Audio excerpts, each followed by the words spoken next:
public sector in Scotland spends over £5 billion a year with businesses just like yours. Small, medium-sized businesses, and within that, I also mean micro-businesses, that's 10 people or less, are vitally important to Scotland's economy. You account for 99% of the businesses in Scotland. You employ 60% of those people who work in the private sector. And your turnovers account for 39% of the turnovers that we see in the private sector in Scotland. That's significant. You're all part of that much broader network. Compared to that 39%, the public sector spends 48% of its money with SMEs.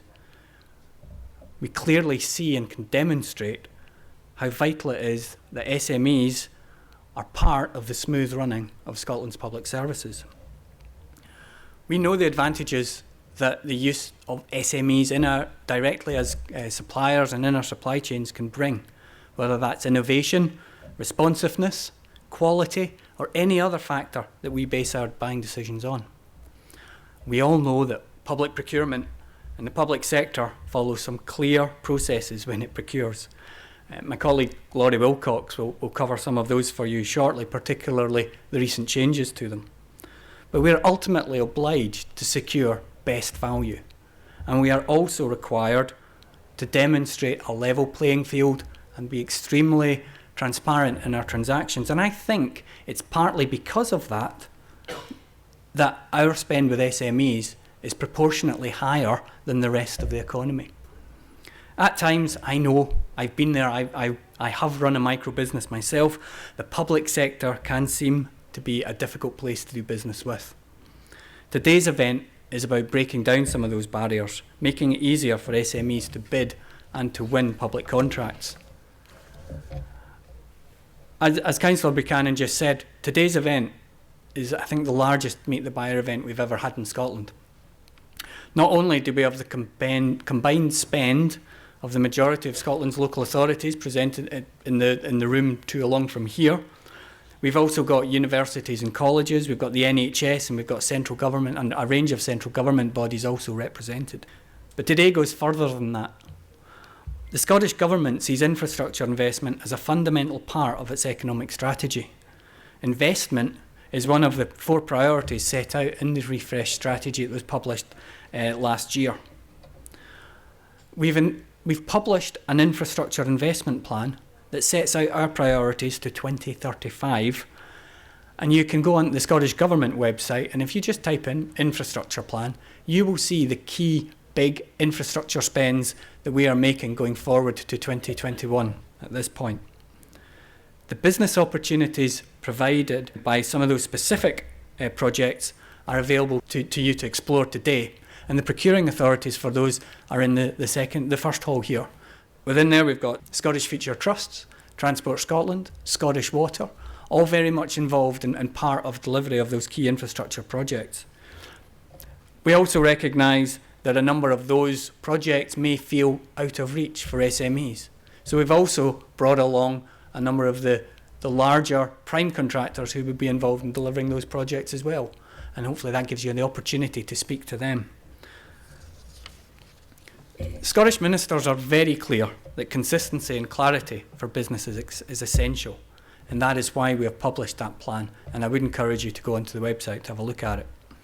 As well as setting out major standalone projects, such as roads and transport projects like the A9 or A96 dualling, there's an increasing emphasis on large programmes that are likely to comprise of a high number of smaller projects. For example, and very critically, the delivery of 50,000 affordable social homes by 2021. That expands from our current offering substantially and also provides a number of opportunities to SMEs across Scotland. The route to market within some of these programmes is still under discussion. Their scale will mean that we're likely to consider a range of financing and delivery options, but those will be published on that website as we make progress. We also have the SFT here, the Futures Trust, and they're progressing the NPD, Non-Profit Distributing and Hub programme. That sees between, I think, £3 and £3.5 billion expected to be delivered by the time the current pipeline is concluded. There's opportunities as well to gain public contracts, as I said earlier, are not always just within the realm of direct contracting. So please talk to the prime contractors that are out there, but also in our Public Contracts Scotland booth, you can learn about the subcontracting opportunities that we also provide through that website. So there's opportunities here both in terms of direct contract and in the subcontract. But we've gone further than that as well today. I'm delighted that we are also able to have UK government infrastructure plans being shared here today. And Keith Waller, my colleague from UK government, will share those with you later and some perspective on those. Suffice to say that the business opportunities within that for Scotland's SMEs are incredible. There's an opportunity here to build on that 48%, whether in Scotland or, let's think, beyond. There are literally hundreds of billions of pounds of business from the organisations that are presented here today, and it's your opportunity to connect with them. It's also a learning opportunity. We've got a number of speakers who will help you through some of the process development that you might want to be thinking within there as well. This is a Meet the Buyer Day. I think by the end of today I can guarantee you will have met a buyer or two. I hope you've done more than meet a buyer or two. I hope you've made some critical business contacts.